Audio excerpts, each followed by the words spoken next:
Please subscribe to my channel. This is my sincere request to you. That Christmas Eve, my family toasted my sister as if I were just the maid. My mother ignored me entirely until my sister smirked, calling my startup a temporary room app for storm victims. I set my fork down and announced I had just sold it for $170 million. Yet, that number did not destroy our family. It was the truth that followed. They had taken much more from me than just their attention.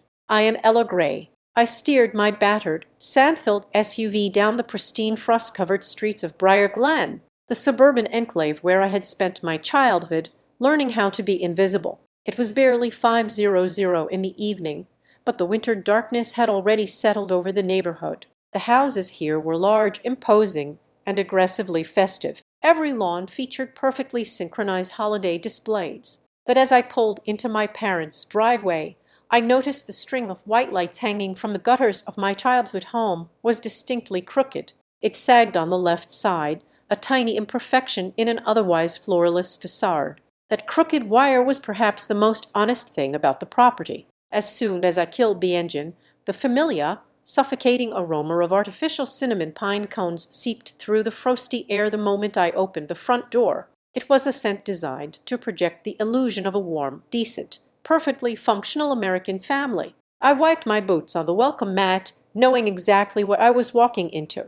This was supposed to be our traditional Christmas Eve dinner, but, like everything else in this house, the holiday had been quietly hijacked and repurposed. Tonight was not about the birth of a savior or the spirit of giving. My parents had covertly transformed the evening into a grand celebration for Sloane Gray, my golden younger sister. Sloane had just secured a massive promotion at her corporate firm and was on the verge of getting engaged to her equally polished boyfriend, Graham Vale. Christmas was merely the backdrop. Sloane was the main event. I had barely hung my heavy wool coat on the rack before the unwritten rules of the house snapped into place, shoving me firmly into my designated role. There were no warm embraces, no eager inquiries about my drive. Instead, my mother, Denise, leaned out from the kitchen, a wine glass already in her hand, and pointed toward the oven. She did not say hello. She simply told me the roast needed basting and the potatoes were waiting to be mashed.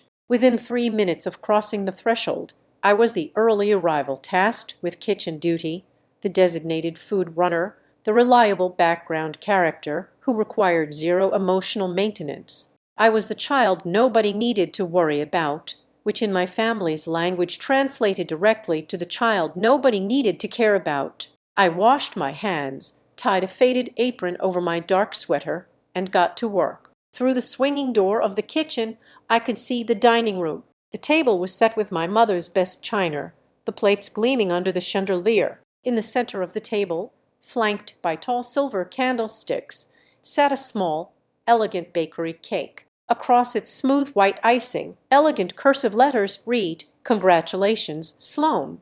Next to the cake stood a ridiculously expensive bottle of imported red wine, a gift Graham had brought to impress my father. I scanned the room, looking at the place settings, the decorations, the carefully curated environment. There was absolutely no sign that I, the eldest daughter, was a meaningful part of this family. I was the hired help who happened to share their last name. When the potatoes were finally mashed and transferred to a heated serving bowl, my mother glided into the kitchen to inspect my work. Denise Gray was a woman who treated maternal affection like a highly restricted currency, distributing it only when it yielded a direct return on investment. She stopped beside me, reached out, and absent-mindedly stroked my hair. The gesture was light, dismissive, the exact way one might pat a neighbor's doll. "Are you still doing that post-term crisis management job?" she asked, her voice dripping with a casual, devastating pity. She said it as if I were handing out wet blankets at a roadside tent, as if my career were a temporary volunteer gig I had picked up to pass the time until I found real direction. She did not wait for an answer. She simply sighed, adjusted a loose strand of her own perfect hair, and murmured something about how I was always so willing to get my hands dirty. I bit the inside of my cheek and carried the heady ceramic bowl into the dining room. My father, Martin Gray, was standing by the fireplace, a glass of scotch resting on the mantel. He was on a video call with his brother, my uncle, holding his phone at arm's length. His voice boomed through the room full of that specific hollow pride he reserved exclusively for public performances. "Oh, you know Sloane?" My father bragged to the glowing screen, entirely ignoring my presence as I set the food on the table. "She is officially stepping into the executive class, vice president, before she turns 30. Remarkably well, too. We are just thrilled." There was a brief pause, as my uncle presumably asked about me. My father's broad shoulders immediately slumped a fraction of an inch. His tone shifted from triumphant fanfare to mild, polite resignation. "Eller. Oh, Eller is fine. You know, Eller, stable, practical, no trouble at all. She is just keeping her head down. Stable, practical, no trouble." The words hung in the air, heavy and suffocating. To them, I was not a person with ambitions or a trajectory. I was a static object. I was the sturdy wooden chair in the corner of the room, useful when needed, entirely ignorable otherwise. I pulled out my chair at the far end of the table, closest to the kitchen door, so I could easily clear the plates later. I sat down in the warm cinnamon-scented room, surrounded by people who shared my blood, but did not know the first thing about me. Beneath my calm exterior, my pulse hummed with a quiet, lethal energy. I was carrying the heaviest, most monumental secret of my entire life. Exactly 3 weeks ago, I had sat in a sleek glass-walled conference room in the city and signed a towering stack of legal documents. I had officially closed the sale of my disaster logistics company. I had built it from nothing, typing code on a sticky kitchen counter, mapping out shelter routes while the rest of the world slept. I had transformed a fragmented, failing crisis response system into a streamlined, indispensable network. And 3 weeks ago, a massive civic technology conglomerate had purchased my life's work for $170 million. I had not told a single soul in my family. Not my mother, who thought I was a glorified volunteer. Not my father, who proudly announced I was nothing more than stable and practical. Not Sloane, who was currently upstairs adjusting her designer dress, convinced she was the undisputed sun of our solar system. I had not kept the secret out of malice, nor had I driven 2 hours through the freezing dark tonight to flaunt my newfound, incomprehensible wealth. Showing off would require seeking their validation, and I had stopped craving their approval a long time ago. I came tonight for a completely different reason. I sat at that table folding my linen napkin because for the very first time in my 34 years of existence, I wanted them to build their own stage. I wanted them to stack their assumptions, their condescension, and their blatant favoritism as high as they possibly could. I was going to let them set the scene, pour the expensive wine, and cut the congratulatory cake. And then I was going to let them hear the deafening sound of shattering glass as they realized just how profoundly, spectacularly wrong they had been about me for my entire life. I watched my mother arrange the silverware around Sloane's celebratory cake, and my mind drifted away from the cinnamon-scented dining room, traveling back down the long, quiet corridor of my childhood. The dynamic playing out before my eyes was not a sudden development. It was the defining pattern of our family, a pattern established so early that I could not remember a time before it existed. I was the child who had unwittingly dug my own grave of neglect simply by being competent. When I was 11 years old, the chain on my bicycle snapped halfway down a steep hill. I did not call my father at his office. I did not cry on the side of the road. I dragged the heavy metal frame 3 miles back to our garage, found a greasy wrench in the bottom of a rusted toolbox, and spent 4 hours figuring out how to thread the links back together. When I walked into the kitchen that evening, my hands coated in black grease and my knuckles bleeding, my mother merely glanced up from her magazine, handed me a paper towel, and told me to wash up before dinner. There was no fuss, no praise for my ingenuity, and certainly no concern for my scraped skin. The verdict had been cast early on. Eller knows how to manage. Eller does not need rescuing. That self-sufficiency became the perfect, guilt-free excuse for my parents to look the other way, because I could teach myself algebra, because I researched and filled out my own summer job applications, because I quietly packed my own lunches. They convinced themselves that I preferred the isolation In their minds, they were simply giving me space. In reality, they were conserving all their parental energy, every ounce of their emotional and financial capital for the child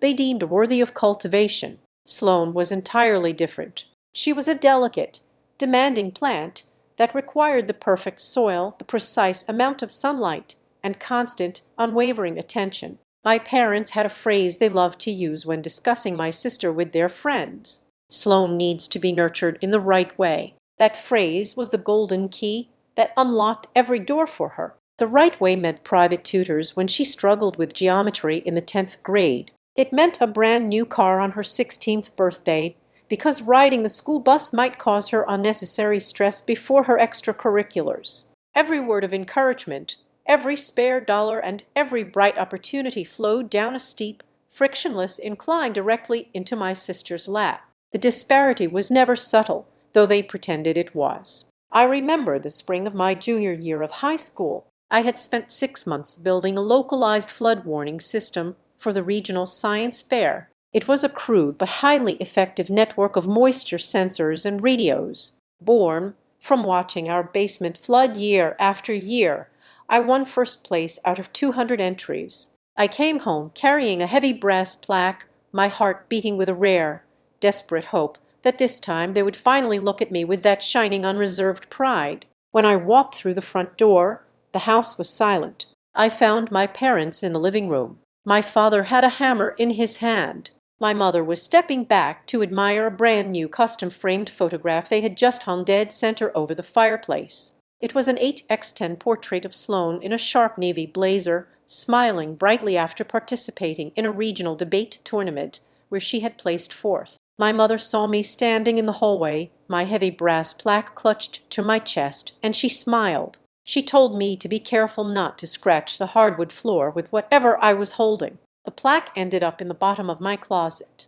The photo of Sloane in her debate dress remained on that wall for 7 years. The older we got, the wider the canyon grew. When it came time for university, I spent countless late nights hunting for financial aid. I managed to secure a 75% academic scholarship to a state university to cover the remaining tuition and my living expenses. I took a job working 25 hours a week at a campus logistics center, unloading boxes and sorting inventory until 2 in the morning. During my sophomore year, I sat at this very dining table and showed my father my tuition bill. I did not ask him to pay the whole thing. I just asked if he could help with a shortfall of $800 for my textbooks and a mandatory lab fee. My father barely looked at the paper. He patted my hand, offered a tight, patronizing smile, and delivered the line that would echo in my head for the rest of my life. "You are strong, Eller," he said, his voice entirely devoid of actual empathy. "You are a survivor. You always figure things out. You will be fine." I swallowed the knot in my throat, folded the bill, and put it back in my pocket. 10 minutes later, Sloane bounced into the room, complaining about how overwhelming her pre-law coursework was becoming. Without a second thought, my father pulled his leather checkbook from his breast pocket and wrote her a check for $3,500 to cover an elite intensive prep course for the law school admission test. He handed it to her with a beaming smile, telling her that an investment in her future was the best money he could ever spend. Even conversation was a rigged game. Whenever I made the mistake of trying to share a piece of my life, a tough shift at work, a project I was passionate about, a minor victory, it was only a matter of seconds before my mother would hijack the narrative. I would be halfway through explaining how I reorganized the dispatch system at the logistics center, and Denise would hold up a manicured finger to cut me off. "Hold that thought, Ellert," she would say, her eyes darting toward the hallway. "Sloane, did the producer from the local morning broadcast call you back yet?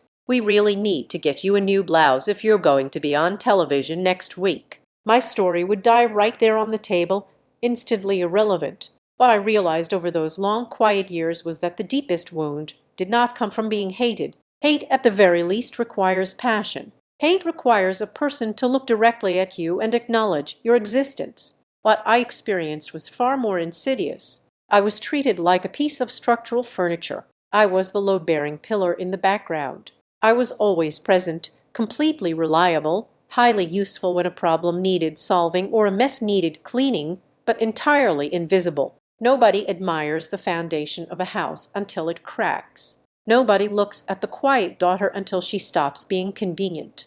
Being pushed to the absolute margins of my own family did not make me crumble, and it did not turn me into a weeping victim. Instead, it cultivated a very specific, extremely dangerous type of anger inside me. It was not the loud, explosive rage of a teenager throwing plates against a wall. It was a cold, methodical, architectural anger. It was the anger of a person who learns early on that the world will not hand her anything. So, she must build a fortress with her own two hands. I learned how to be perfectly silent. I learned how to observe, how to record every slight, how to work relentlessly in the dark, and most importantly, how to wait for the absolute perfect moment to strike. They thought my silence was submission. They mistook my absence from their dramatic family orbit as a lack of ambition. When I spent weekends locked in my cheap apartment, poring over disaster relief data and writing lines of code until the sun came up, my parents assumed I was just trying to look busy to compensate for not being as brilliant as Sloan.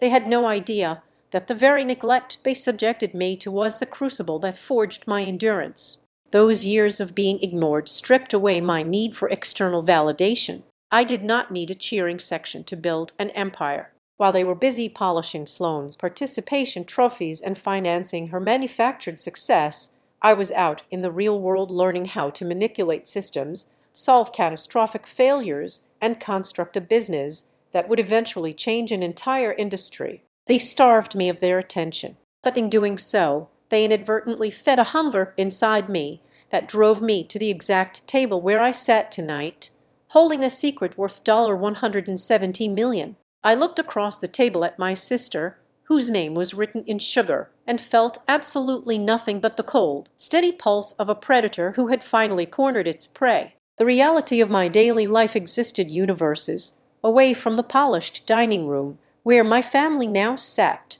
While they navigated corporate politics and country club wait lists, my boots were perpetually caked in the toxic sludge of receding flood waters or the gray hip powdery ash of decimated neighborhoods. I was the lead operations coordinator for Hearthline Recovery Group, a private crisis management firm. Our mandate was brutal and unforgiving. We handled emergency housing deployment, immediate background verification, and temporary relocation for families who had lost absolutely everything to hurricanes, wildfires, and flash floods. People outside the disaster management sector fundamentally misunderstand what happens after a catastrophe. They see the news footage of helicopters dropping supply crates and assume the hardest part is the physical rescue. The truth is the most devastating secondary disaster is the bureaucracy. Every single disaster season, I stood in the middle of chaotic municipal gymnasiums transformed into evacuation centers,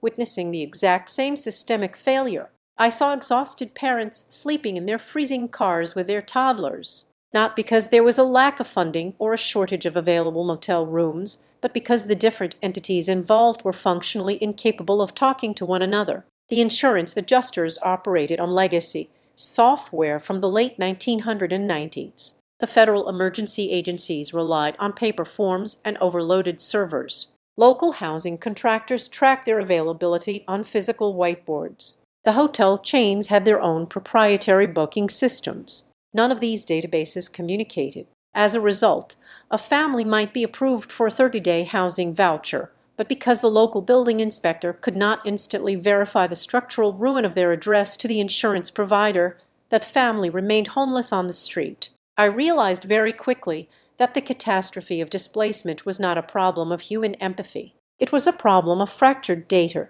Everyone on the ground was working themselves to the bone, but because the data was completely siloed, thousands of desperate people were falling through the massive invisible cracks in the system. I stopped feeling sorry for the victims and started dissecting the architecture of the failure. During grueling 16-hour shifts, surrounded by the hum of portable diesel generators and the cries of exhausted children, I began sketching out a solution on the backs of discarded intake clipboards. I envisioned a centralized real-time coordination platform. I called the concept Shelter Bridge. The premise was aggressively practical. It would be a single unified digital dashboard that pulled raw data from every disparate source. It would track available temporary housing inventory, synchronize required government documentation, monitor contractor inspection schedules, and map the real-time status of every single displaced household. If a motel room opened up in the next county, the system would instantly match it to a family whose insurance claim had just cleared the verification threshold,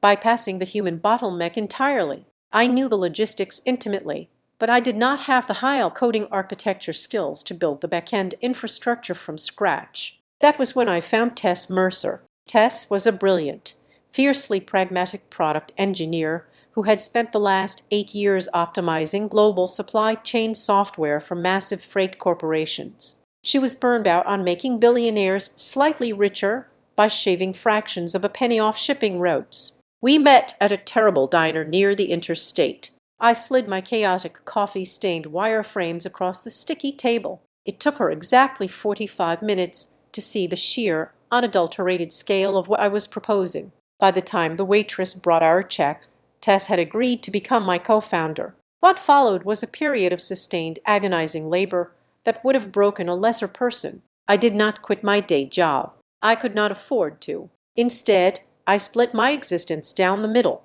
From 6:00 in the morning until 8 at night, I was in the field, navigating disaster zones, arguing with federal representatives, and finding beds for traumatized families. At 8:30 in the evening, I would drive to Tess's cramped apartment. We would sit on her living room floor, surrounded by empty takeout containers, and build Shelter Bridge. I designed the user interface and mapped the complex, logistical pathways based on my daily field observations. Tess translated those pathways into clean, aggressive code. We ran integration tests until our eyes blurred. I spent hours cold calling regional hotel managers and independent contractors, begging them to let us beta test our software alongside their existing systems. Most nights, I did not make it back to my own bed.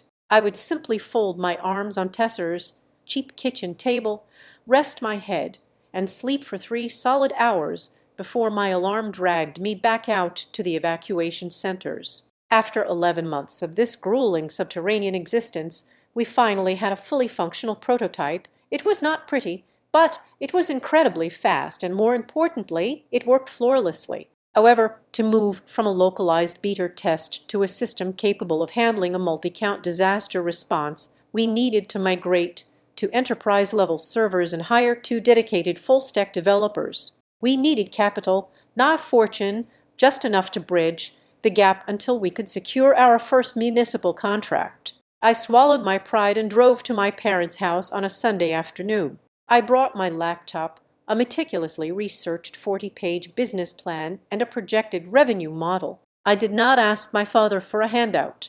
I did not ask him to empty his savings. I simply asked if he would be willing to co-sign a modest $50,000 commercial line of credit at our local bank, using his pristine credit score to back my venture. My father sat in his leather recliner, nursing a glass of expensive scotch. He did not even open the business plan I had placed on the coffee table. He looked at me with a mixture of amusement and deep paternal condescension. He actually chuckled, a low rumbling sound that vibrated with pure dismissal. "Eller," he said, shaking his head slowly, "you have a stable job with that relief agency. You are doing good, honest work. Do not try to be something you are not. The tech world is for sharks. It takes a certain kind of ruthless pedigree. Do not turn your perfectly adequate life into a tech gamble." He handed the unread business plan back to me. The rejection itself was a blow, but it was nothing compared to the absolute betrayal that followed exactly 4 days later.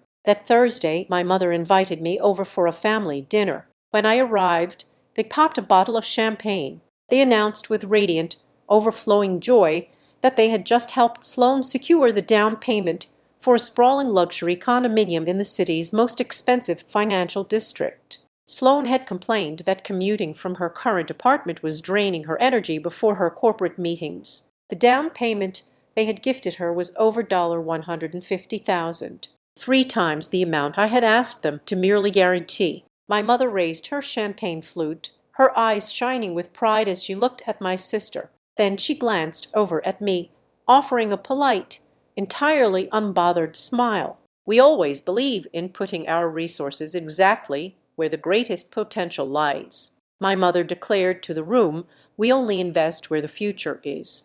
She did not say those words to hurt me. She said them because she genuinely believed them to be an objective truth. She believed I had no future worth investing in. The sheer casual cruelty of that statement pierced through my chest, sinking deeper than any screaming match or physical blow ever could.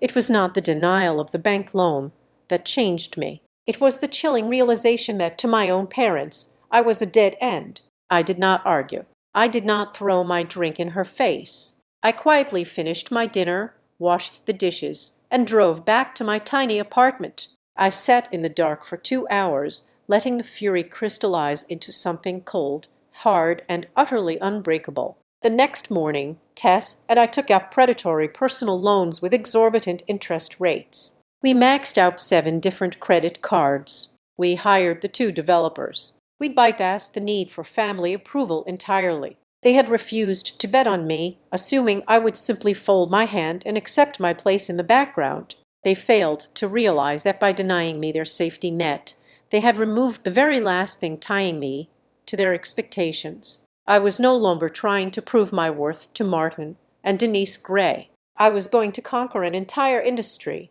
and I was going to do it completely without them. The sky did not simply break that late August. It shattered. A Category 4 hurricane tore through the southern coastline, dragging the terrifying storm surge and days of relentless, punishing rain across highly populated residential zones. The physical devastation was absolute, but the logistical collapse that followed was even worse. Within 48 hours, the regional displacement numbers skyrocketed past anything the state emergency management agencies had modeled for. Every viable motel within a 200-mile radius was booked solid. Demolition and repair contractors were paralyzed by the sheer volume of distressed properties. Thousands of federal relief applications choked the servers, bottlenecking the entire recovery effort. People were sleeping in high school gymnasiums on thin CS, staring at their phones, waiting for an approval email that the broken system was physically incapable of sending. This was the exact nightmare Tess and I had built our architecture to solve. We bypassed the federal red tape entirely and offered a closed beta test of Shelter Bridge directly to 3 of the hardest hit coastal counties. The local directors were desperate enough to try anything that did not require a state-level mandate. We gave them the login credentials on a Tuesday morning. The impact was not gradual. It was immediate and violent. Before Shelter Bridge, the average turnaround time to match a displaced family with a verified temporary residence and an assigned contractor was anywhere from 4 to 9 days. By Wednesday afternoon, our platform had aggressively slashed that wait time to just under 4 hours. The magic was not in the user interface, though Tess had made it ruthlessly efficient. The magic was in the automated oversight. Within the first 24 hours of deployment, our code flagged 42 different independent contractors who were actively double booking emergency repair orders, attempting to collect municipal deposits for jobs they could not possibly start for months. The software instantly rerouted those assignments to vetted available crews. Furthermore, the system identified hundreds of ghost vacancies. These were motel rooms listed as occupied in the state database because someone had forgotten to uncheck a digital box when a family checked out. Shelter Bridge automatically pinged the front desks, verified the empty beds, and immediately texted the navigation coordinates to families freezing in civic centers. We even built an automated crawler that scanned stalled housing applications, instantly notifying caseworkers if a file was frozen simply because of a missing signature or an expired driver's license. We cleared a backlog of 2,000 stranded applications in a single weekend. Overnight, the narrative surrounding my career shifted. The municipal directors, the regional disaster coordinators, and the federal auditors who had previously viewed me as just another exhausted dispatcher in a high-visibility vest suddenly realized I was the only person in the room who fundamentally understood both the boots on the ground and the code in the cloud. My phone did not stop ringing. State representatives wanted emergency access. Insurance conglomerates were asking for integration timelines. But the call that changed everything came in late October. It was not from a desperate county official. It was from the acquisitions division of Northstar Civic Systems. Northstar was a monolithic titan in the government software sector responsible for the digital infrastructure of dozens of major municipalities. They had the capital, the political lobbying power, and the nationwide contracts. But their existing emergency response module was an archaic, bloated disaster. They had been watching the data pouring out of our 3-count beta test. They did not just want to license our software. They wanted to swallow us whole. The due diligence process was a grueling marathon of corporate audits, codebase inspections, and relentless negotiations. Tess and I sat across mahogany tables from teams of corporate lawyers, defending every line of code and every strategic projection. It was during one of these endless review sessions, while sifting through a stack of acquired competitive market analyses provided by Northstar's intelligence team, that a specific document caught my eye. It was a private venture capital advisory memo from an elite financial firm commissioned by Northstar 6 months prior to assess emerging threats in the civic technology sector. The author of the memo had dedicated a meager half-page to Shelterbridge, dismissing it as an overly specific passion project. The analyst had written verbatim that the crisis management sector was a niche market far too small and heavily regulated to ever become a massive financial entity. The signature at the bottom of that deeply flawed, arrogant assessment belonged to Graham Vale. My sister's fiercely ambitious, perpetually condescending boyfriend had looked directly at my life's work, evaluated its potential, and confidently declared it worthless. The irony was so rich, so deeply satisfying, that I actually laughed out loud in the quiet conference room. He had entirely missed the largest disruption his sector had seen in a decade, simply because he lacked the vision to look past his own polished ego. 2 weeks later, the paperwork was finalized. I sat in a high-rise legal office overlooking the city skyline and signed a legally binding acquisition agreement. Northstar Civic Systems purchased Shelterbridge for $170 million. The terms included a mandatory 5-year advisory role for me, ensuring the software maintained its operational integrity alongside a substantial equity stake in the impending national rollout. When the wire transfer finally cleared, I was sitting alone in my cramped, drafty apartment. I logged into my banking portal. The screen loaded, and there it was, a number so large it felt abstract, completely divorced from reality. 9 digits sitting quietly against a sterile white background. I stared at the screen for a long time, waiting for the massive transformative wave of emotion to hit me. I expected to feel like a completely different person, but I did not. I simply closed the laptop. I did not immediately call a real estate agent to buy a sprawling penthouse. I did not walk into a luxury dealership and point at a sports car. I did not even order a celebratory dinner. The next morning, I woke up at exactly 5:30, put on the same scuffed boots and the same worn-out olive-green canvas coat I had worn for the last 5 years, and drove to the regional logistics center. I kept my mouth completely shut. The silence was not born of humility. It was an act of profound self-preservation. If I walked into my parents' house and announced that the daughter they had systematically overlooked had just become a centillionaire, they would not hear it as a victory. They would not suddenly recognize my intelligence, my resilience, or my worth as a human being. They would only hear the sound of a vault unlocking. They would instantly reclassify me from a useless piece of background furniture into an unlimited, highly exploitable resource. They would see an opportunity to fund Sloane's endless appetite for prestige, to cover my father's reckless investments, and to elevate their own social standing. They had refused to see me when I was struggling in the mud, building an empire with bleeding hands. I was absolutely not going to let them see me now, simply because I could afford to buy the building we were standing in. I was going to let them continue playing their parts, totally blind to the fact that the entire board had already been flipped. Exactly 7 days before we were scheduled to gather around the dining table, my phone rang. I was sitting in my newly leased, aggressively sterile corporate office, reviewing integration timelines for the national rollout. The caller identification flashed my mother's name. I answered, expecting perhaps a brief obligatory inquiry about my well-being or a request to pick up ice. I was wrong. Denise did not bother with pleasantries. Eller, listen to me carefully, she instructed, her voice tight with event planning anxiety. Sloan and Graham are arriving right at 6:00 on Christmas Eve. Do not be late. We are creating a very specific atmosphere to celebrate our promotion, and I will not have you rushing in halfway through the appetizers and ruining the mood. She did not ask if I had to work. She did not ask how my year had been. She simply issued a directive to ensure her meticulously curated stage remained undisturbed. I assured her I would arrive precisely on time, hanging up the phone with a slow, calculating smile spreading across my face. That brief conversation cemented my strategy. I made a conscious, deliberate choice not to walk into Briar Glen looking like a woman who had just revolutionized an industry and secured a 9-figure buyout.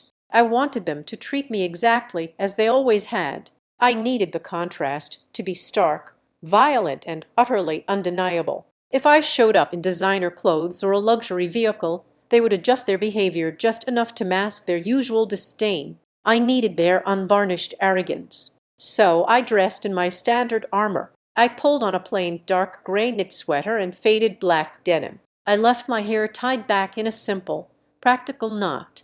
I specifically chose not to wear the antique silver timepiece I had purchased for myself the week after the acquisition cleared. I drove my salt-stained SUV, the one with the rattling exhaust pipe, parking it right behind Graham's gleaming leased German sedan. I was a ghost returning to haunt a house that did not believe in spirits. The living room was suffocatingly warm and loud when I finally stepped out of the kitchen. Martin was holding court near the fireplace, swirling his scotch and looking at Graham with the kind of deep masculine affection he had never once directed toward me. They were discussing corporate strategy, or rather, my father was projecting his own unfulfilled business fantasies onto his future son-in-law. It is all about that inherent drive, my father proclaimed, gesturing grandly with his glass. You either have it or you do not.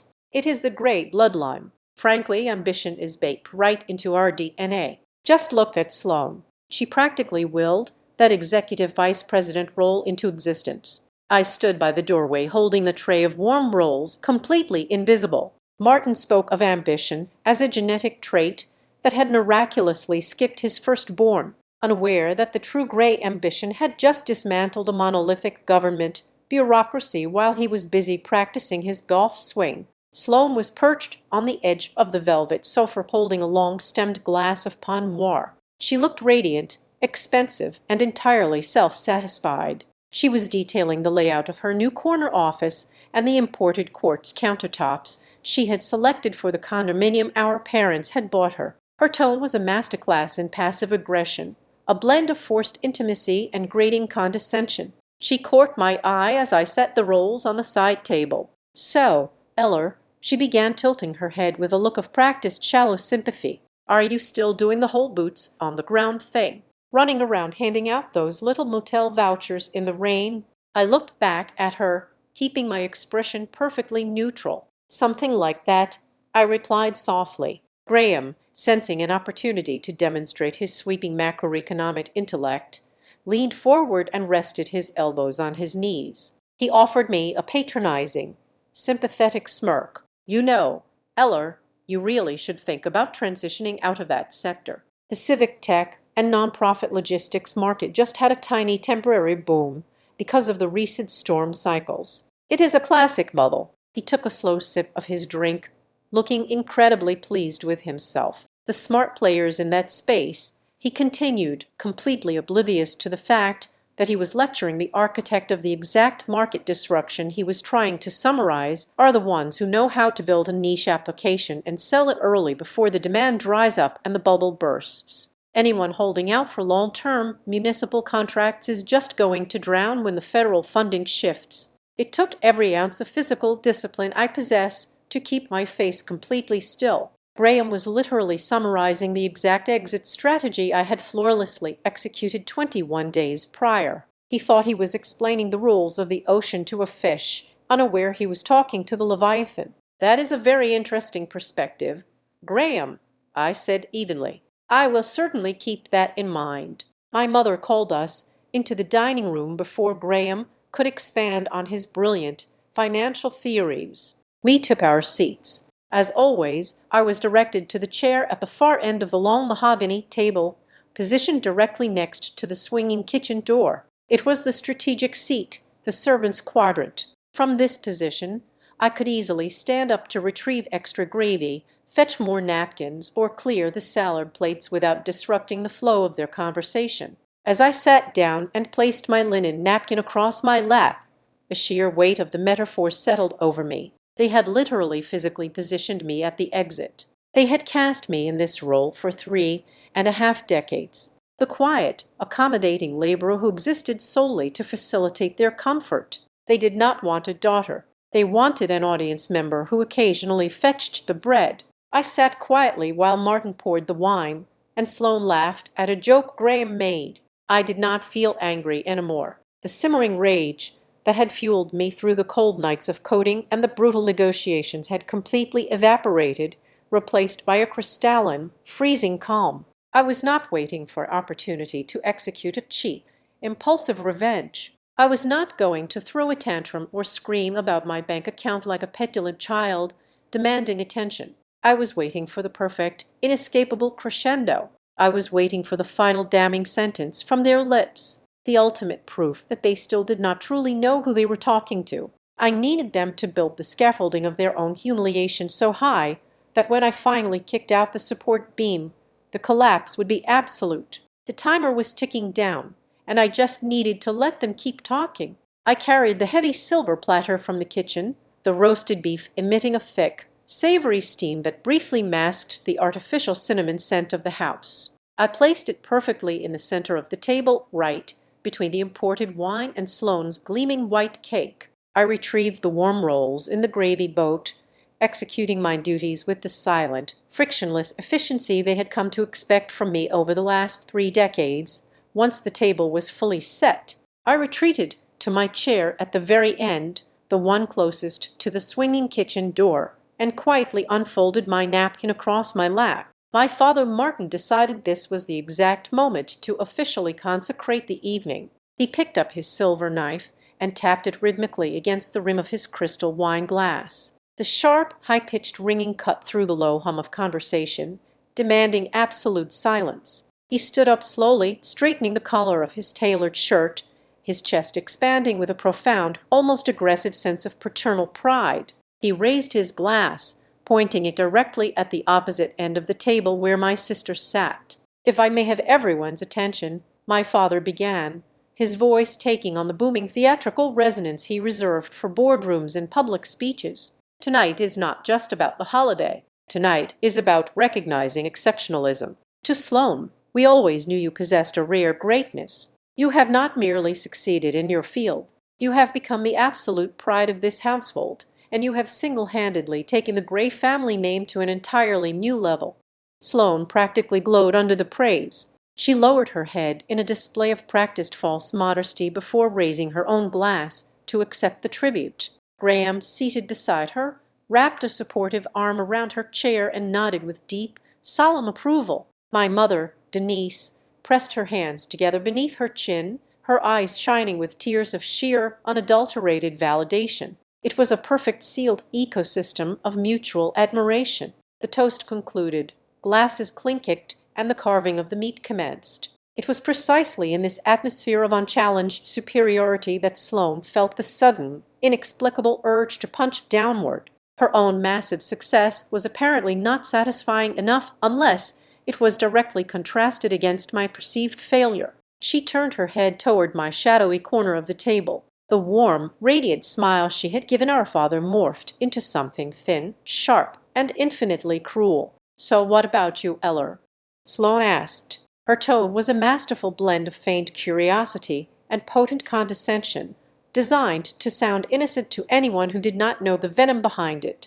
"Did that little temporary relocation app of yours finally manage to pull in enough profit to cover your gas money this month?" I did not freeze. I did not snap back with a defensive remark. I calmly finished chewing the small piece of bread in my mouth, swallowed, and reached for my crystal water goblet. I took a slow, measured sip, feeling the cold liquid slide down my throat and set the glass back precisely in the center of its coaster. I picked up my silver fork, laid it parallel to my knife on the edge of my porcelain plate, and folded my hands neatly in my lap. I looked straight down the length of the table, meeting my sister's mocking gaze with eyes as flat and cold as concrete. "I sold the company," I stated quietly. The immediate response was a chorus of dismissive amusement.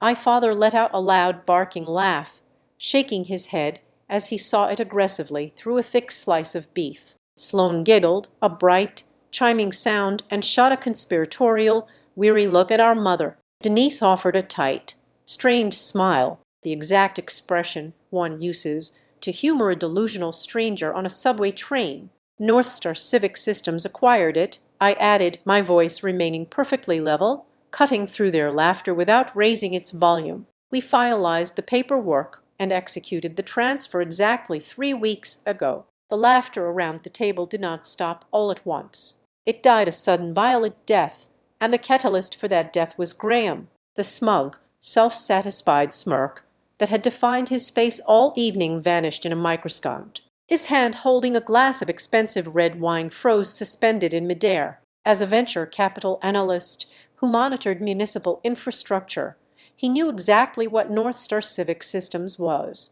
They were a predatory titan. They were a corporate monolith that did not engage in small, trivial acquisitions to cover anyone's gas money. They executed massive, ruthless, industry-swallowing buyouts. Graham stared at me, his jaw slightly slack, his eyes widening as his brain frantically tried to reconcile the quiet woman sitting by the kitchen door with the corporate leviathan I had just named. Sloane, entirely oblivious to the sudden, rigid paralysis gripping her boyfriend, rolled her eyes. She leaned forward over her untouched plate, determined to ride the joke all the way to its bitter end. Her voice grew louder, openly mocking. "Oh, wow. Good for you, Ella. Truly. So, what did those giant corporate sharks give you for your little field project? How much was this massive buyout?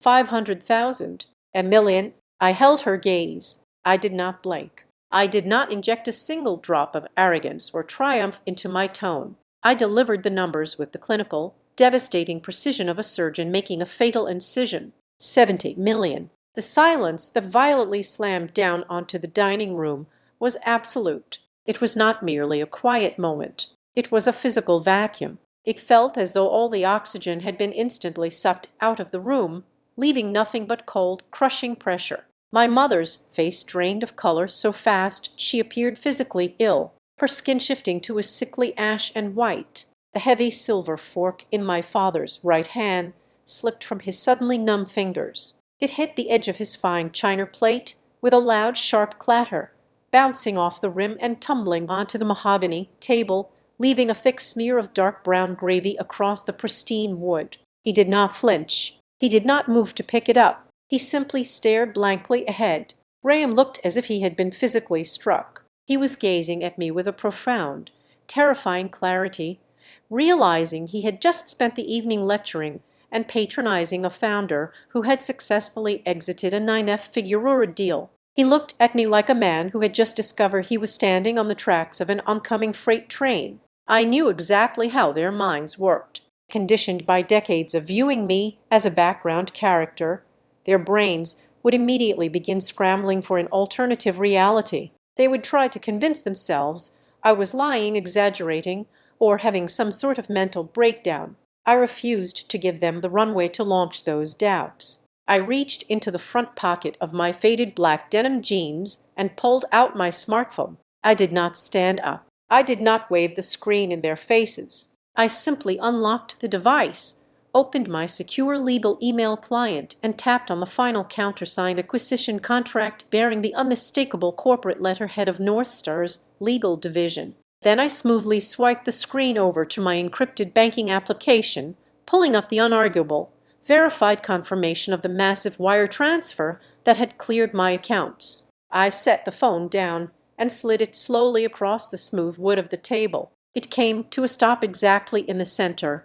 resting directly next to the base of Sloane's congratulatory cake. My father leaned forward with agonizing slowness, as if he were approaching a volatile explosive device. He squinted at the glowing digital screen. His lips moved slightly, silently counting the long string of zeros that stretched across the display. Graham leaned over my father's shoulder, his face turning even paler as he recognized the specific legal signatures on the North Star documents. There was absolutely no ambiguity. There was zero room for debate or denial. The irrefutable concrete proof of my victory was sitting right next to the mashed potatoes. Yet the true source of the freezing temperature in the room was not the incomprehensible sum of money displayed on the glass screen. The money was just the hammer. The real devastation, the thing that truly shattered them, was the realization of their own catastrophic blindness. My mother finally managed to find her voice, though it was nothing more than a ragged,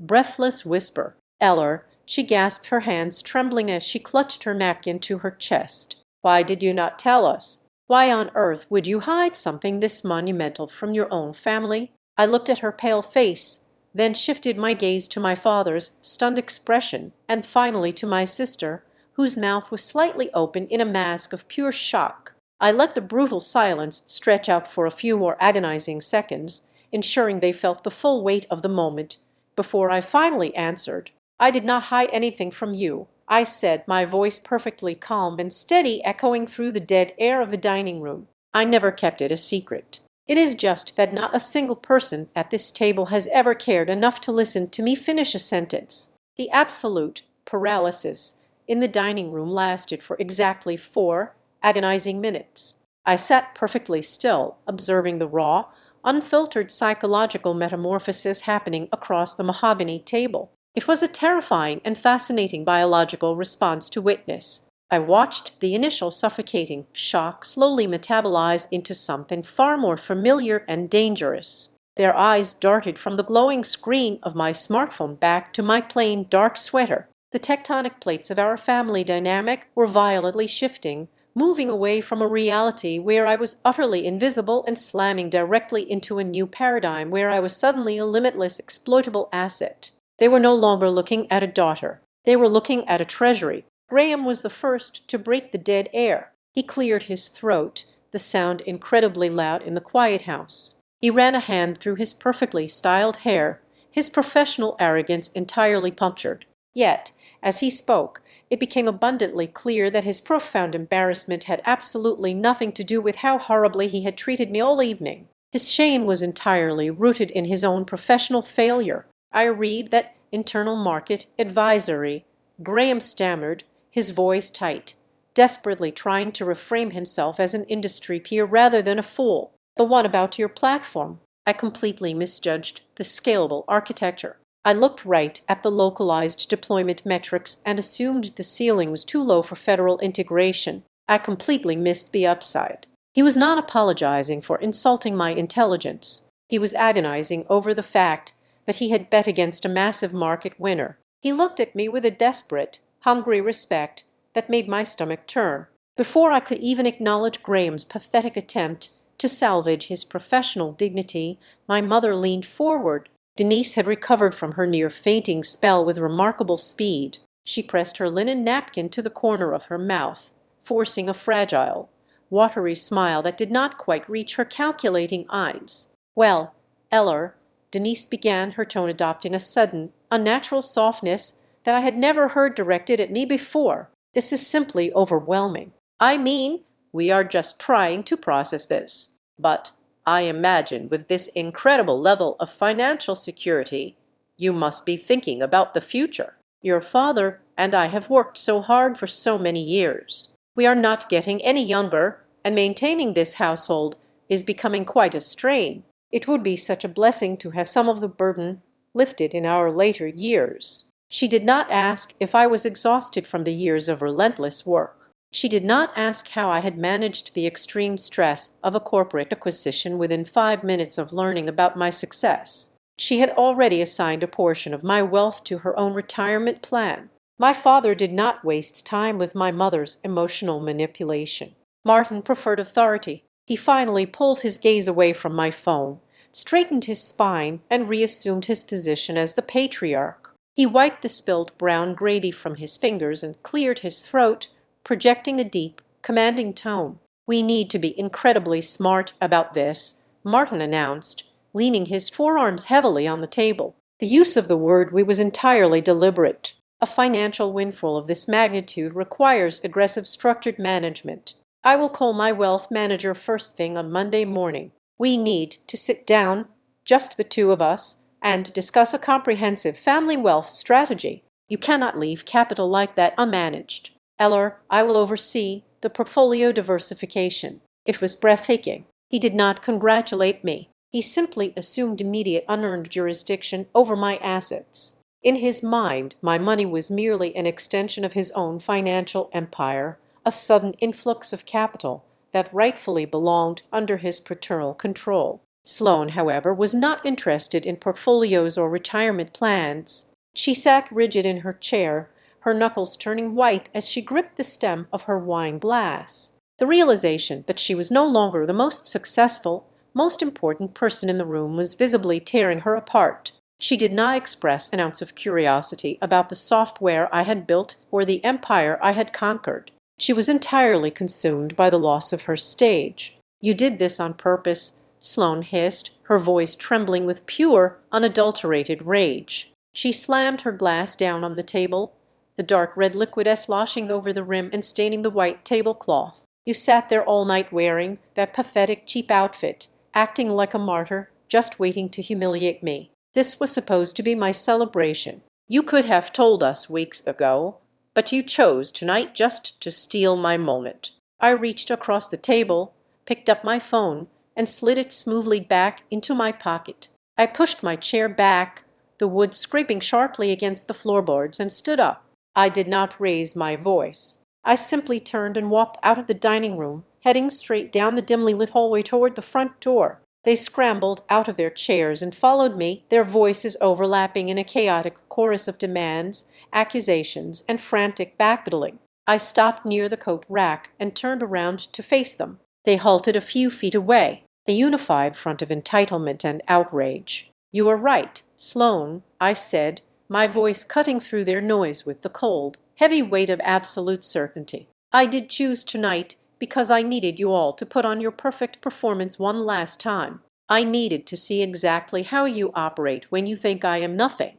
I looked at my parents, feeling a lifetime of suppressed wounds rising to the surface, finally demanding sunlight. "You never needed me to fail," I stated, staring directly into my father's eyes. "My failure was never the goal. You just needed me to stay incredibly small so that Sloane could always look bigger. You needed me to be the invisible, reliable background so you could pour every ounce of your resources into her without feeling guilty." Denise gasped, clutching her chest, as if I had physically struck her. Her face flushed dark red with defensive anger. "That is a monstrous thing to say, Ella. That is completely unfair. We have always loved you both. We simply allocated things where they made the most sense. We gave things to the person who would appreciate them best. Just like your grandmother Rose's silver bracelet." The moment the words left her mouth, Denise froze, realizing the catastrophic mistake she had just made. The air in the hallway turned to ice. Grandma Rose was my father's mother, the only person in this family who had ever showed me genuine, unconditional warmth. When she passed away, she left a specific, intricately carved silver bracelet to me. I had looked for it for months, assuming it had been lost in the estate transfer. I had mourned that loss silently. I stared at my mother, feeling a sick, hollow, dropping sensation in my stomach. "You gave Sloane the bracelet?" I asked, my voice dropping to a dangerous, terrifying whisper. Sloane shifted uncomfortably, suddenly looking anywhere but at me. My mother stammered, frantically, trying to build a bridge over the chasm she had just blasted open. "It was just that it matched her complexion so much better, Eller. And you were always working in the mud. You never wore fine jewelry. We thought it was the practical choice." They had not merely neglected me. They had actively stolen from me. They had taken the one tangible piece of love I possessed and quietly handed it to my sister, completely bypassing my consent, because they firmly believed I did not require anything of value. It was the ultimate undeniable confirmation of my absolute worthlessness in their eyes. I did not scream. I did not cry. The revelation did not break me. It liberated me. Every remaining shred of familial obligation, every lingering doubt, burned away in an instant, leaving behind nothing but cold, impenetrable steel. I turned away from them and reached for my heavy wool coat hanging on the brass hook. I slid my arms into the sleeves, adjusting the collar around my neck. I reached out and grabbed the brass handle of the heavy front door, pulling it open. The freezing, sharp winter wind rushed into the warm cinnamon-scented foyer, biting at my skin. I stood on the threshold, one foot out in the freezing dark, and looked back at the three people who shared my blood, but knew absolutely nothing about my soul. "If any of you want to walk into my life from today forward," I said, delivering the words with the finality of a closing vault, "it will never be through the door to my bank account." The silence that followed Christmas Eve was absolute and heavy, stretching out over the first 3 weeks of January. Neither my mother, my father, nor my sister reached out. However, the void was quickly filled by the static of extended family. By the second week of the new year, my phone began ringing with calls from aunts, uncles, and distant cousins who had not spoken to me in a decade. Their tones were identical, carefully balanced between greedy curiosity and self-righteous judgment.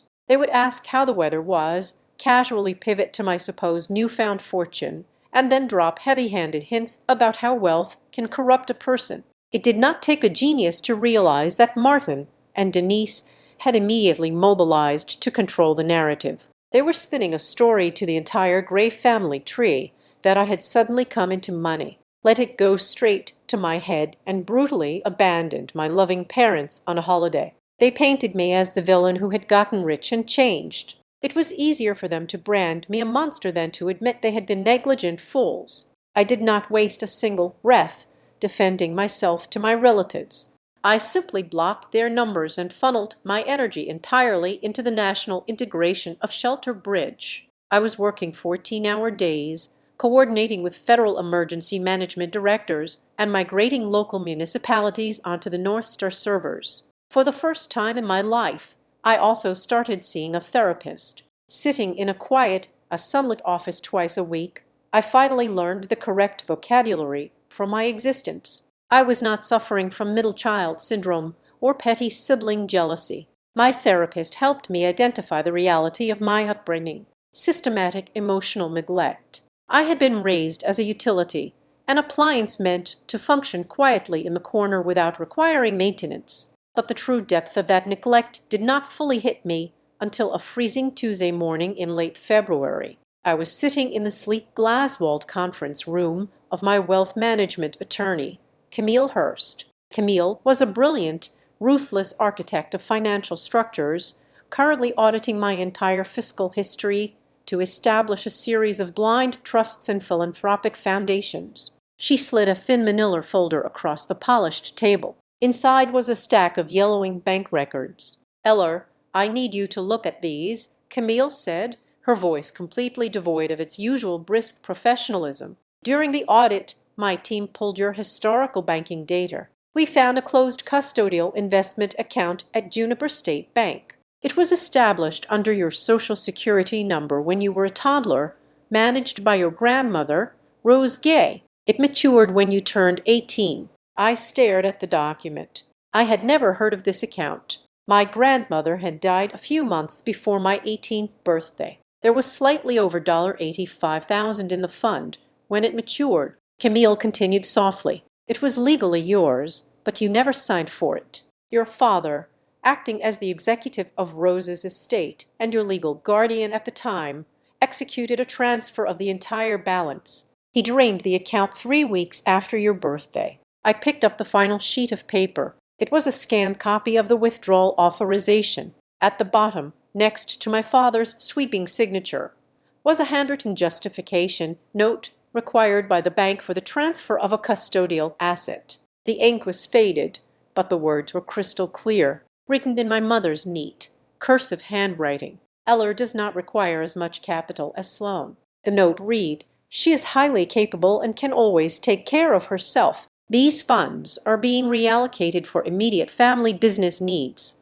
I felt a cold physical sickness wash over me. I remembered that specific summer vividly. I was working double shifts at the logistics center just to afford my used textbooks and my portion of the dorm fees. That was the exact same summer had decided she wanted to launch a boutique event planning business instead of doing the traditional internship. Her business had spectacular overhead, absolutely no clientele, and collapsed into a mountain of debt within 4 months. My parents had not simply let my sister fail. They had quietly stolen my inheritance, the financial safety net my grandmother had specifically built for me to plug the massive hole of Sloane's first failure. They had forged a narrative that I was strong and independent, not because they believed in me, but because it provided them the moral cover to rob me blind. The $170 million revelation at Christmas suddenly felt entirely secondary. This was the true bleeding heart of the betrayal.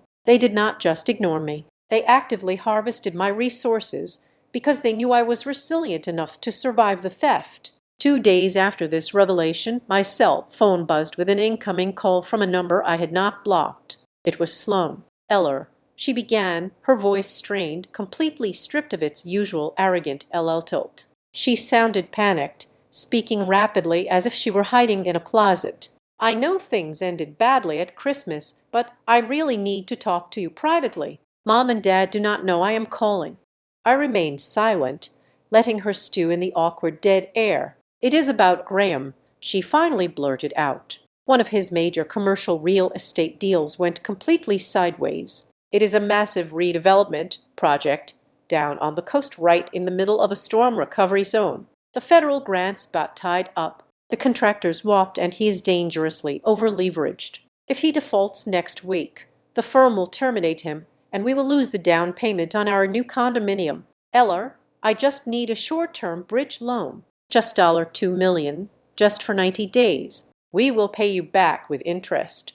The sheer breathtaking audacity of the request was almost poetic. She had spent my entire life looking down on me, had mocked my work just weeks prior, and was now secretly begging for a microscopic fraction of my wealth to save the very man who had called my company a temporary bubble. "No, Sloane," I replied. My voice is flat and unyielding as a sheet of iron. "Eller, please. You have so much. $2 million is nothing to you now." "It is not about the amount," I said calmly. "It is about the fact that you still view me as a resource to be harvested whenever you or your golden life hits a snag. I am not your safety net. I am not Graham's bank. You are going to have to figure this out the exact same way I figured out my entire life, completely on your own." I ended the call before she could scream or cry. I set the phone face down on my desk. Sloane's desperate plea for cash confirmed exactly how fragile the Gray family facade had become. They were bleeding money trying to maintain the illusion of elite success. My father's insistence on managing my portfolio was not just arrogance. It was an act of quiet desperation. I picked up my secure office line and dialed Camille Hurst. I did not want to throw a tantrum. I did not want to yell at my parents about Grandmother Rose's stolen money. Anger was a useless emotion against people who possessed absolutely no shame. I needed leverage. Absolute crushing leverage. "Camille," I said when she answered, "I need you to look into something else for me. Look at the title and the debt structure on my parents' property in Briar Glen. If I am right about their cash flow issues over the last decade, there is a very high probability they have leveraged that house to the breaking point." It took Camille less than 24 hours to confirm my suspicion. Martin and Denise had quietly taken out a massive second mortgage on the Briar Glen house through Juniper State Bank to cover Sloane's endless lifestyle upgrades and my father's failing investments. The terms of the loan were predatory, and they were currently 2 months behind on the payments. The bank was quietly preparing the preliminary paperwork for foreclosure. I did not pay off their debt. I did not send them a check. I executed a move that was entirely legal, brutally cold, and devastatingly precise. Through a newly formed anonymous holding corporation managed by Camille, I simply purchased the entire second mortgage directly from Juniper State Bank. I bought the paper when the transaction cleared. I stood by the window of my office, looking down at the city traffic. I was no longer the invisible daughter waiting to be noticed. I was the primary lien holder on the house they slept in. If the moment for a final reckoning ever came, the bank would not be the one holding the stopwatch. I would be. The voicemail from my father arrived on a rainy Tuesday morning. Martin Gray sounded entirely different from the booing patriarch who had toasted my sister on Christmas Eve. His voice was thin, carefully modulated to project a weary sort of wisdom. He requested a formal family reconciliation meeting. He spoke of mending fences and healing old wounds. I listened to the message while reviewing the latest server migration reports for Shelterbridge. Feeling nothing but a profound clinical detachment, I knew exactly what this meeting actually was. It was not a sudden awakening of parental love. It was a desperate emergency summit for a family whose financial house of cards was currently collapsing under the weight of an impending foreclosure. The hounds were finally at their door. I agreed to meet them on Friday afternoon, but I had absolutely no intention of walking into their designated arena without setting the stage myself. 3 days before the scheduled confrontation, I authorized Camille to release a comprehensive press statement to the regional business journals and the local Briar Glen Gazette. I officially launched the Rose Gray Housing Fellowship. I endowed the foundation with an initial capital injection of $5 million. Its mandate was twofold: providing rapid, unbureaucratic emergency housing grants for displaced families who fell through the cracks of federal aid and offering full-ride academic scholarships for field coordinators in the disaster management sector. I named it after the only person in the Gray family who had ever looked at me and seen a human being rather than an appliance. The local media reaction was instantaneous and electric. Within 48 hours, the story was circulating through the manicured neighborhoods of my hometown. For decades, my parents had carefully cultivated an image of absolute superiority, throwing lavish parties to celebrate their own refined tastes and Sloan's superficial milestones. Now the community was suddenly scrutinizing them through a newly adjusted lens. The daughter they had actively minimized,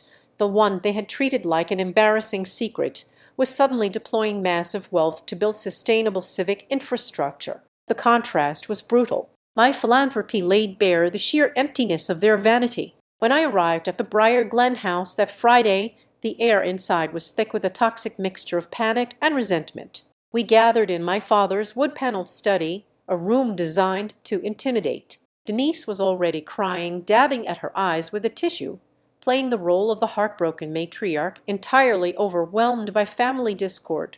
Martin sat behind his massive oak desk, refusing to make direct eye contact with me, shuffling papers as if he were preparing for a hostile corporate deposition. Sloan, however, was pacing the Persian rug like a caged animal. The local newspaper article about the fellowship had pushed her over the edge. She saw my charity not as a public good, but as a direct, calculated attack on her ego. "You are weaponizing morality." Sloan snapped the moment I closed the heavy wooden door. She pointed a perfectly manicured finger at me, her face flushed with indignation. "Do you think we do not see exactly what you are doing? Naming a massive charity after Grandma Rose just to make yourself look like a saint while painting the rest of us as greedy monsters. You are using your money to punish this entire family." I did not sit down. I remained standing near the leather armchair, completely unaffected by her outburst. I did not mention the fact that I now owned the second mortgage on the very house we were standing in.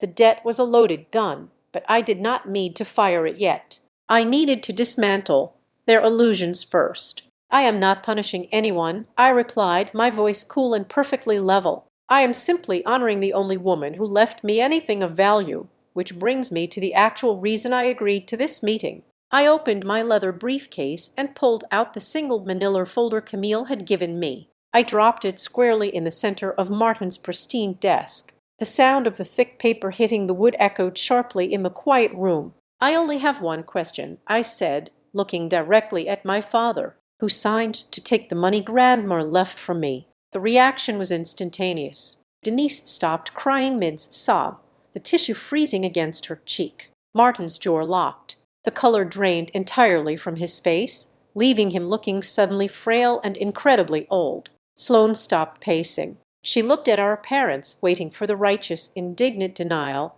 that usually followed any accusation against the Gray family honor. But the denial never came. The silence in the room stretched out, heavy, suffocating, and deeply incriminating. "What account?" Sloan asked, her voice dropping to a confused whisper. "What is she talking about?" Dad."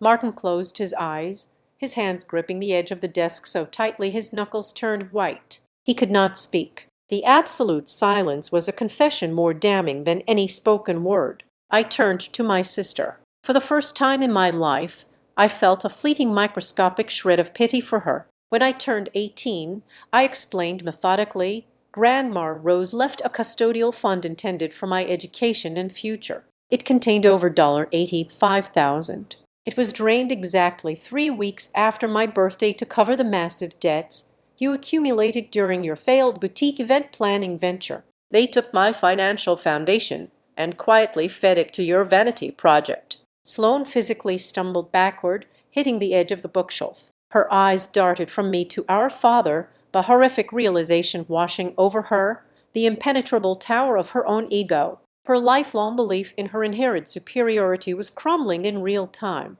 She was finally understanding that her smooth, frictionless life had not been earned. It had been subsidized by the theft of my resources. "Martin, tell her that is not true," Denise pleaded, her voice trembling with genuine terror. But she was not looking at me. She was looking at Sloane, desperate to preserve the illusion for her golden child. My father slowly opened his eyes. He looked at the folder on his desk, utterly defeated. "It is true," he whispered, his voice cracking. Then he took a shuddering breath, the weight of his own corruption finally breaking his posture. "But that is not all of it," Denise gasped, turning sharply toward her husband. Even she did not know what was coming next. Martin looked up at me, his eyes hollow. A few years after the boutique failed, Sloane wanted to secure a commercial lease for another startup idea, a consulting firm. Her credit was completely ruined. Mine was heavily leveraged. You were in college, working 2 jobs, living completely off the grid financially. You had a pristine, untouched credit profile. He swallowed hard, the shame finally choking him. "I used your clean credit profile. I bypassed your consent and legally guaranteed a $90,000 short-term commercial credit line in your name. I managed the payment secretly and resolved the account 2 years later before you ever had a reason to check your credit report. I told myself I was just borrowing your stability to save another one of Sloane's deals." The room spun into a sickening absolute quiet. He had not just stolen my cash. He had stolen my identity. He had risked my entire financial future, exposing me to catastrophic debt, all to provide Sloane with yet another unearned opportunity to play at being successful. Denise buried her face in her hands, sobbing uncontrollably. Sloane sank into a chair, staring blankly at the floor, utterly paralyzed by the toxic reality of her own existence. I did not yell. I did not demand an apology. Apologies from these people were entirely worthless currency. I had the answers I needed. The autopsy of my childhood was officially complete. I reached out and placed my hand flat on the manila folder. I looked at the three of them, observing the ruins of the flawless, perfect American family they had pretended to be for 34 years. "You all think Christmas was the moment I embarrassed you," I said, my words slicing through the heavy, suffocated air with absolute surgical precision. "No, Christmas was just the moment you ran out of the ability to hide it." The final confrontation took place exactly 2 weeks later inside the sterile glass-walled conference room of Camille Hurst's downtown law firm. My parents had received a formal legal summons regarding the severely delinquent second mortgage on the Briar Glen property. They arrived looking physically exhausted, entirely stripped of their usual suburban arrogance and country club polish. They firmly believed Camille was acting as a proxy for Juniper State Bank and that they were walking into a desperate, humiliating negotiation to beg a faceless financial institution for a foreclosure extension. Sloane was there as well, looking hollowed out and fragile, with Graham sitting a calculated 2 feet away from her at the edge of the table. The air inside the room was incredibly thick, heavy with the suffocating scent of impending ruin. Martin was the first to speak. He did not possess his booming patriarchal authority today. His voice was a defeated, ragged rasp. He looked across the polished mahogany table, not at Camille, but directly at me, and he finally confessed everything out loud. "I made choices," Martin began, his hands trembling slightly as he intertwined his fingers. "Terrible, unforgivable choices. Every time Sloane stumbled, every time she failed or overreached, the threat to our family image was catastrophic. I panicked. I consistently chose to rescue her manufactured success using your resources, Eller. I used your inheritance. I used your pristine credit profile. And I used your future. He took a shuddering breath, staring at the grain of the wood. I did it because I had fully convinced myself that you were indestructible. I told myself that Eller would always be fine, no matter what I took from her. It was a convenient, cowardly lie that allowed me to sleep at night while I dismantled your foundation to build hers. Denise broke down next. The impeccable, emotionally distant matriarch shattered into a million jagged pieces. Her ugly truth spilled out across the room, raw and unedited. She wept openly, clutching a damp tissue, confessing the deepest rot of her maternal failure. It was just easier, Denise sobbed, her voice echoing sharply against the glass walls. Ella, you never demanded anything from us. You just handled everything on your own. It was so much easier to sacrifice the quiet, undemanding child than to face the terrifying reality that we were raising a spoiled, incompetent daughter who could not survive the real world. We fed you to her vanity because we were too weak to tell her no. Sloane did not cry. Her collapse was entirely internal, a silent, catastrophic implosion. She sat rigid in her expensive chair, her eyes wide and blank.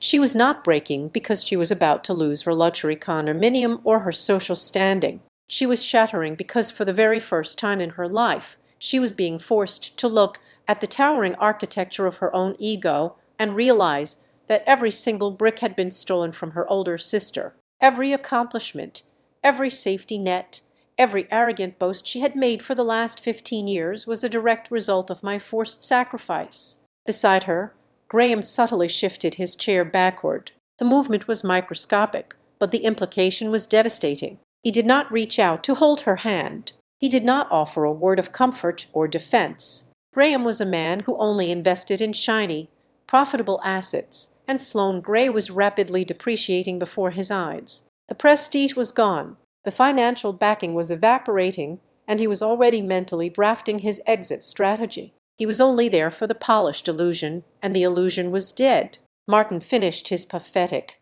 agonizing plea. Turning his attention back to Camille, he asked the lawyer for just 6 more months to liquidate some minor retirement assets and restructure their debt. He braced himself for the bank's executioner's stroke, fully expecting me to sit there and gloat as a corporate entity swallowed his home. That would have been the perfect cinematic revenge. But I did not gloat. I simply nodded to Camille. My lawyer smoothly slid a thick, heavy legal document across the table. It came to a stop right in front of my father. He looked down, his eyes scanning the bold print on the cover page. He frowned, his brow furrowing in deep confusion. The primary creditor listed on the lien was not Juniper State Bank. It was a private holding company. He read the name of the sole proprietor aloud, his voice barely a whisper. It was my name. The room went completely dead. The realization hit them with the force of a physical blow. I had bought the debt. I owned the paper. I did not buy your mortgage to save this family, I said, my voice cutting through the silence with the cold, unyielding weight of absolute authority. And I did not buy it to torture you with a drawn-out eviction. I bought it because I refused to let you play the victim. If I let the bank foreclose today, you would spend the rest of your lives telling your friends and relatives that a cruel outside economic force ruined you. You would spin a tragedy. I am removing that option. You are not victims of the economy. You are going to have to look directly at yourselves. I leaned forward, resting my arms on the table, dictating the new reality. Here are the absolute conditions. The Briar Glen house will be listed for sale voluntarily within the next 14 days. You will downsize from the proceeds of that sale. The exact sum of my grandmother's stolen fund plus 15 years of compound market interest will be wired directly into the Rose Gray Housing Fellowship. You will repay what you took, and it will go toward helping people who actually need it. I shifted my gaze to my sister, who flinched under my stare. Furthermore, my parents will cease treating me as a financial lifeline, and you, Sloane, will finally carry the weight of your own existence. There are no more bailouts. There are no more stolen safety nets. You are entirely on your own from this second forward. They stared at me, paralyzed by the sheer, unarguable fairness of the trap I had built for them. It was a brutal path, but it was just I had not destroyed them. I had simply forced them to pay their own debts. There were no tearful hugs. There was no beautiful cinematic reconciliation where we all learned a valuable lesson and embraced. Some fractures are too deep, too foundational to ever be repaired. I stood up, buttoned my heavy wool coat, and left the legal documents sitting on the table in front of them. I turned my back on my family and walked out of the conference room. I rode the elevator down to the lobby and pushed through the heavy revolving doors, stepping out into the freezing, sharp winter air. I took a deep breath, the cold wind stinging my lungs, and for the first time in my 34 years, I felt an overwhelming, incredible lightness. My life was finally my own, completely unwritten by the toxic favoritism of the people I was leaving behind. Thank you so much for listening to my story today. I would love to know where you are listening from, so please drop a comment below to share your thoughts and connect with me and others. If you enjoyed this, please subscribe to the Azad Revenge Stories channel, leave a like and hit that button so this video can reach and empower even more people. Thanks to all.